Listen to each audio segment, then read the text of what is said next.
আসসালামু আলাইকুম। Hello viewers, আমি এখন এই মুহূর্তে আদর্শ গ্রামের ভিতরে ঢুকে পড়েছি আপনাদেরকে আদর্শবান ব্যক্তিগুলো মানুষ দেখানোর জন্য। তো আপনারা কি আমার পাশে আছেন?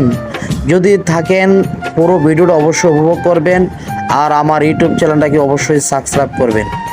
আদর্শ ব্যক্তি কাকে বলে? আসলে তাদের মধ্যে মারামারি, হানাহানি, কাটাকাটি কোনো কিছুই থাকে না। তারা শুধু পশু পাখি নিয়ে, তাদের শুধু দিন মজুরি কি নিয়ে, তারা শুধু দিনের খাবার নিয়ে তারাই থাকে সবচেয়ে ব্যস্ততা মানুষ। এই যে দেখুন, পুকুরের পাড়ে নদীর ধারে বসে তারা বকশি বাজছে। হাঁস, মুরগি, গরু, ছাগল সব কিছু আছে, আসে তাদের মধ্যে রাখাল।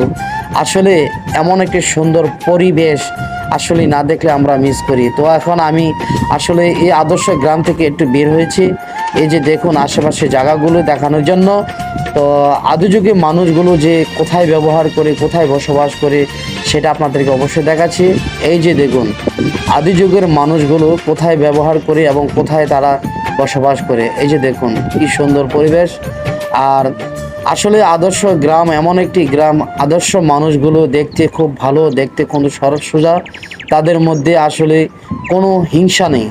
দেখুন কি সুন্দর হাঁস পালতাছে, বাস্তবতা হাঁস দেখুন আমাকে তাড়াচ্ছে। আসলে হাঁসগুলো অনেক সাহসী, কারণ আদর্শবানের আদর্শ সবসময় সাহস থাকে।